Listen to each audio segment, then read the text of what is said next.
እንዴት ነው አሴ ግራፊክስ ዲዛይነር እያደጋችሁ እንደሆነ የምታውቁት?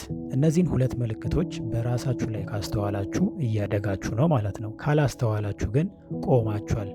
ራሳችሁን ቼክ ማድረግ አለባችሁ። የመጀመሪያው ምልክት ምንድን ነው? ከዚህ በፊት የሰራችሁትን የግራፊክስ ዲዛይን ስራ አሁን ላይ ስታዩት ትጠሉታላችሁ ወይ? ምን ማለት ነው? ይህንን ዲዛይን እኔ ነኝ የሰራሁት? ምን ሆኜ ነው ማለት መቻል አለባችሁ። ከለር አጠቃቀማችሁን፣ ሼፕ አጠቃቀማችሁን፣ ሌያውቱን አይታችሁ ምን ሆኜ ነው ከዚህ በተሻለ መስራት እችል ነበር ብላችሁ ከራሳችሁ ጋር ሙግት መግጠም መቻል አለባችሁ። መጥላት የሚለውን ቃል ደግሞ ያው አስተካክላችሁ እንደምትሰሙት እርግጠኛ ነኝ። ሁለተኛው ምልክት ደግሞ የምትሰሩት የግራፊክስ ዲዛይን ስራ ላይ ከምትጨምሩት ነገር ይልቅ የምትቀንሱት ነገር በዝቷል ወይ? ምን ማለቴ ነው? ብዙ አላስፈላጊ የምንጨምራቸው ብዙ ነገራቶች አሉ።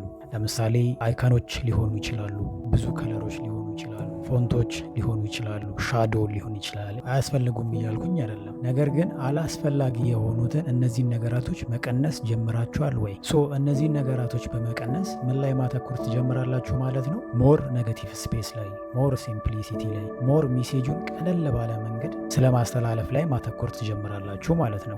ሁለቱን ምልክቶች ራሳችሁ ላይ ካስተዋላችሁ ኪፕ ጎይንግ እያደጋችሁ ነው ማለት ነው። ካላስተዋላችሁ ደግሞ ቆም ብላችሁ ራሳችሁን ተመልከቱ። ማደግ ትችላላችሁ። ፒስ